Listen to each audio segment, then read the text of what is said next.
Good morning students. પ્રકરણ 13 વતનથી વિદાય થતા, જે એક કાવ્ય છે અને આ કાવ્યના કવિ છે જયંત પાઠક. જયંત પાઠકનો જન્મ 20મી ઓક્ટોબર 1920ના રોજ થયો અને તેઓ 1 માર્ચ 2003ના રોજ અવસાન પામ્યા હતા. વતનથી વિદાય થતા કાવ્યનું સાહિત્ય પ્રકાર સોનેટ છે. હવે આપણે કવિ પરિચય તરફ આગળ વધીએ તો જયંતલાલ હિંમતલાલ પાઠકનો જન્મ ગોઠ એટલે કે જિલ્લો પંચમહાલ એટલે કે ગોઠમાં એક પંચમહાલના ગામમાં એટલે કે ગોઠમાં થયો હતો. તેમણે દાહોદ અને સુરતની કોલેજમાં અધ્યાપક તરીકે કામગીરી કરી હતી. મરમર, સંકેત, વિસ્મય, મૃગયા, અનુનય વગેરે કવિતા સંગ્રહો છે. ક્ષણોમાં જીવું છું એ તેમની સમગ્ર કવિતાનો ગ્રંથ છે.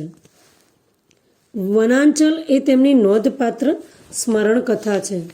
ઘણીવાર આ બાબતને લઈને પ્રશ્ન પૂછાયેલો છે કે વનાંચલ એ કોની સ્મરણ કથા છે. એટલે આ પ્રશ્ન અગાઉ પણ ઘણીવાર આવેલો છે. તો આ રીતે કવિ પરિચયમાંથી પણ કોઈ પણ પ્રશ્ન પૂછી શકાય છે. આધુનિક કવિતા પ્રવાહ, આલોક, ભાવયત્રી, કિમપી દ્રવ્યમ એમના વિવેચન ગ્રંથો છે.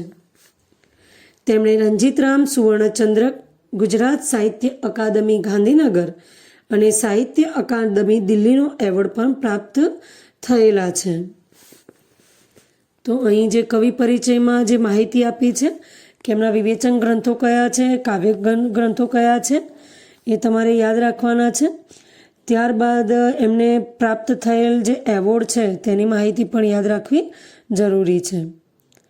હવે કાવ્યની વાત કરીએ તો બહુ સરસ કાવ્ય છે કે ભાઈ વતનથી વિદાય થતા, એટલે આપણે ટાઇટલ ઉપરથી જ સમજી જઈએ કે આમાં વતનનો મહિમા ગાયો હશે. તો અહીં કવિએ પોતાનો જે અનુભવ છે વર્ષો પછી એ વતનથી જ્યારે વિખૂટા પડ્યા છે અને ફરીથી વતનમાં જાય છે અને એમની જે જૂની યાદો તાજી થાય છે તેની વાત કરી છે. વર્ષો પછી વતનમાં ગયેલા કાવ્યનાયકને વતનથી વિદાય થવાનું હોય છે ત્યારે અનુભવાતી પીડા આ સોનેટમાં વ્યક્ત થઈ છે. ઘણા વર્ષો પછી જે વન, જન એટલે કે લોકો, ખેતર, કોતર, કોતર એટલે કે જમીનને પર્વતમાં જે ઊંડો પળો જે ખાડો પડ્યો હોય છે, જે ઊંડાણવાળો ભાગ હોય છે તેને કોતર કહે છે. તો ખેતર, કોતર, ડુંગર, નદી મળ્યા હતા. એમને છોડવાની ક્ષણ આવી ગઈ છે. જેમ ઢોર વેચાઈ ગયા પછી પોતાના મૂળ ઘરને ઝંખતું હોય એમ કવિ પોતાના મૂળ પરિવેશને ઝંખ્યા કરે છે. પગ ઉપડતા નથી. જેમ વહી ગયેલું પાણી પાછું આવતું નથી એમ વહી ગયેલો સમય પણ પાછો આવવાનો નથી. એક કૂતરો પણ થોડી વાર પાછળ આવીને એની હદ પૂરી થતાં પાછો વળી જાય છે. એ સ્વાભાવિકતા ભર્યું આલેખન પણ અહીંયા થયું છે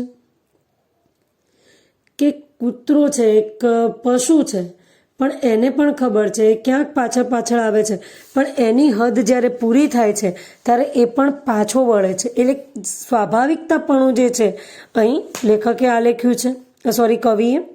અંતે કાવ્યનાયકને ભ્રમ થાય છે કે જેમ બાળક રિસાય અને એની મા એને પાછું બોલાવતી હોય એમ મને મારી મા બોલાવે છે, પણ આ માત્ર ભ્રમ છે, હકીકત નહીં. આમ વતન વિચ્છેદને કારણે એટલે વતનથી વિખૂટા પડવાને કારણે, દૂર થવાને કારણે અનુભવાતી કરુણતાને ખૂબ સુંદર રીતે કવિએ આ સોનેટમાં મૂકી છે. ઘણીવાર એવા પ્રશ્ન પણ પૂછાતા કે ચલો સમજો કે આપણે વતન વિચ્છેદને કારણે અનુભવાતી કરુણતા કયા કાવ્યમાં જોવા મળે છે, અથવા વતન વિચ્છેદને કારણે અનુભવાતી કરુણતા જે કાવ્યમાં દેખાય છે તે કાવ્યના કવિનું નામ આપો. કારણ કે પ્રશ્ન પૂછનાર કોઈ પણ રીતે પૂછી શકે છે. અગાઉ ન પૂછ્યું હોય તો પણ પૂછી શકે છે કે ભાઈ આ પ્રકારના પ્રશ્નો નથી આવ્યા, તો શક્યતા નથી રહેતી, પણ કંઈક નવું પણ હોઈ શકે. એટલે પ્રશ્ન કોઈ પણ રીતે પૂછાય એનો જવાબ તમને આવડવો જોઈએ. હવે વાત કરીએ એક વાત છે કે વતનથી વિદાય થતા આ એક સાહિત્ય પ્રકારની વાત કરીએ તો એ સોનેટ છે. હવે એમ થાય કે સોનેટ એ શું છે, આપણે એક સામાન્ય જ માહિતી લઈએ કે 3 પ્રકારના સોનેટ આવે છે: પેટ્રાર્ક શાહી, શેક્સપિયર શાહી અને મિલ્ટન શાહી. તો પેટ્રાર્ક શાહી સોનેટમાં આમ જોવા જઈએ તો જે સોનેટ છે એમાં 14 પંક્તિ એ ફરજિયાત છે. 14 પંક્તિઓ આવે છે. આપણે અહીંયા પણ જુઓ 4-4ના યુગ્મ છે જે ચતુષ્ક છે અને ત્યારબાદ નીચે 2 પંક્તિ છે. તો આવી રીતે 14 પંક્તિ એ ફરજિયાત છે, એનું બંધારણ જ છે. પરંતુ 3 પ્રકાર છે. તો પેટ્રાર્ક શાહી સોનેટ છે એમાં 8+6 એમ કરીને 14 પંક્તિઓ હોય છે કે 8 પંક્તિ સળંગ હોય પછી 6 પંક્તિઓ હોય છે. અને શેક્સપિયર શાહી સોનેટ છે એમાં ચતુષ્ક હોય છે, 4 પંક્તિના જે 3 વિભાગ આપેલા છે આપણે જુઓ છો 4 પંક્તિઓના, અને છેલ્લે 2 પંક્તિ હોય છે. અને મિલ્ટન શાહી સોનેટમાં થોડી વિશેષતા હોય છે, કારણ કે મિલ્ટન એમ કોઈ ચોક્કસ બંધનને માનતા નહોતા સોનેટમાં. હા, એમને 14 પંક્તિનો જે નિયમ છે એને અપનાવ્યો છે, પણ એમાં એમને શું કર્યું છે તો કે એમના સોનેટમાં, એમના કાવ્યોમાં ઘણીવાર એવું જોવા મળતું કે 8.5 + 5.5 પંક્તિ હોય. ક્યાંક એવું બને કે 9 પંક્તિ હોય ને 5 પંક્તિ પણ હોય, 9 + 5 હોય. અને ઘણીવાર 9.5 + 4.5 એમ કરીને 14 પંક્તિ હોય. તો આમ 14 પંક્તિ એ ફરજિયાત છે સોનેટમાં. આમ જોવા જઈએ તો આ સાહિત્ય સ્વરૂપ વિશે બહુ ઘણી બધી માહિતી છે અને ખૂબ રસપ્રદ પણ છે, પણ આપણા અભ્યાસક્રમમાં વિશેષમાં છે ને, એટલે આપણે એની ચર્ચા બહુ ટૂંકમાં પતાવીએ છીએ, એટલે કે આપણે અભ્યાસક્રમ તરફ જ આગળ વધીએ છીએ. તો હવે જોઈએ થોડું કાવ્ય તરફ આપણે આગળ વધીએ. એ મૂક્યું વન એ મૂક્યા જન, ઘણે વર્ષે મળ્યા જે ક્ષણ, મૂક્યા ડુંગર ને નદી, વતનના એ કોતરો અને કોતર ખેતર. એટલે કે એ મૂક્યું વન એ મૂક્યા જન. અહીંયા એ વન જ્યાં કવિ રહેતા હતા, એ જન જે લોકો હતા તે, એ ડુંગર, એ નદી, એ કોતર ને ખેતર ઘણા વર્ષો પછી જે ઘડીએ મળ્યા, ઘણા વર્ષો પછી જે ઘડીએ મળ્યા એ બધાને છોડવા પડ્યા. વતનની વિદાય થતાં એ બધાને છોડવા પડ્યા. એટલે કે કવિ બહાર રહેતા હોય છે અને પોતાના વતનમાં આવે છે, અને ઘણા વર્ષો પછી જે છોડીને ગયા હતા એ વન, જન, ડુંગર, નદી, કોતર, ખેતર આ બધાને મળે છે અને ફરીથી એનો વિદાય, એટલે કે એને છોડવાનો સમય આવ્યો છે. એ મૂક્યું વન એ મૂક્યા જન, ઘણે વર્ષે મળ્યા જે ક્ષણ, મૂક્યા ડુંગર ને નદી, વતનના એ કોતર ખેતર. એટલે કે ઘણા વર્ષો પછી જે ઘડી વન, જન, ડુંગર, નદી, ખેતર, કોતર જોવા મળ્યા એ બધાને હવે છોડવા પડ્યા છે, કારણ કે તેઓ વતનથી વિદાય લઈ રહ્યા છે. આંખો બે રહી ભાળતી વળી વળી પાછી, ભીડ્યું એ ઘર, વેચાઈ ગયું ઢોર જેમ તલખે કોઠાર, છોડ્યું ધણ. આંખો બે રહી ભાળતી, આંખો બે આંખો ભાળતી રહી ગઈ, જોતી જ રહી ગઈ. કોને? વળી વળી પાછી, વળી વળી ફરીને 2 આંખો જોતી જ રહી ગઈ. ભીડ્યું એ ઘર, એ બંધ ઘરને, ભીડ્યું એટલે કે જે બંધ ઘર છે એ બંધ ઘરને 2 આંખો વળી વળીને પાછી ફરીને જોઈ રહી. વેચાઈ ગયું ઢોર જેમ તલખે કોઠાર, છોડ્યું ધણ. જે છોડેલું ગાયોનો સમૂહ છે, જે ધણ છે, કે પછી કોઈ ઢોર વેચાઈ ગયું હોય અને એ પોતાના જે કોઠારને તલખે, જેના પુરાણા એના જૂના રહેઠાણને તલખે, એમ અહીં એ વ્યાકુળ છે. કવિની આંખો પણ એ બંધ ઘરને પાછી ફરીને જોઈ રહી છે. આંખો બે રહી ભાળતી વળી વળી પાછી, ભીડ્યું એ ઘર, ભીડ્યું એટલે કે બંધ, વેચાઈ ગયું ઢોર જેમ તલખે કોઠાર, કોઠાર એટલે જે ઢોરને બાંધવાની જે જગ્યા છે તે, છોડ્યું ધણ. એટલે કે આંખો પાછી વળી વળીને એ બંધ ઘરને જોઈ રહી છે, જેમ છોડેલું ધણ એટલે કે છોડેલા જે ગાયોનો જે સમૂહ છે, પશુઓનો કે ઢોરનો કે ગાયનો જે સમૂહ હોય છે, જેમ છોડેલું ધણ અને વેચાઈ ગયેલું ઢોર જેમ કોઠારથી બંધાવા માટે વ્યાકુળ હોય, એના રહેઠાણને જોવા અને ત્યાં રહેવા જે વ્યાકુળ હોય, એ રીતે કવિની આંખો એ બંધ કરીને વળી વળીને જોઈ રહી છે. કેડી આગળ જાય પાય અવળા, કેમ કરી ઉપડે આંખો જાય ભરાય, વાટ તરુની કાંટાળી ડાળી નડે. હૈયું ઉજળા રક્ત ટસ્યા, ફૂટે ધીમેથી જમે, આઘે વેકુળથી નદીની હજી આ આંગળીઓ રમે. એટલે કે કેડી આગળ જાય, રસ્તો આગળ જાય છે, કેડી તરફ આગળ વધવું છે, પણ પગ અવળા જાય છે, એટલે કે પગ પાછા ફરે છે. એટલે કે વતન છોડીને કેડી તરફ આગળ વધે છે કવિ, એટલે કે કેડી આગળ જાય છે, રસ્તા તરફ આગળ વધે છે, પરંતુ પગ અવળા જાય છે, પગ આડા પડે છે, વતન તરફ જઈ રહ્યા છે. કેમ કરી ઉપડે, એટલે કેમ કરીને આગળ પગ ઉપડે, મહા મહેનત એમ કેમ કરીને પગ આગળ ઉપડે. આંખોમાં આંસુ ભરાય છે, આંખો જાય ભરાય, વાટ તરુની કાંટાળી ડાળી નડે. અને વાટમાં એટલે કે રસ્તામાં જતા તરુની એટલે કે વૃક્ષની કાંટાળી ડાળીઓ પણ નડે છે. એટલે કે કવિ આગળ વધી રહ્યા છે, પગ એમના પાછળ જઈ રહ્યા છે, એ વતન તરફ ખેંચાઈ રહ્યા છે, પોતાના વિદાય થતાં આગળ જવાના રસ્તે તે જઈ શકતા નથી. કેમ કરીને કેમ કરીને પગ ઉપાડે, આંખો ભરાઈ જાય છે, અને વાટમાં રસ્તામાં વૃક્ષની કાંટાળી ડાળીઓ પણ નડે છે, અને એનાથી હૈયું ઉજળાય રક્તટસ્યા, ફૂટે ધીમેથી જમે.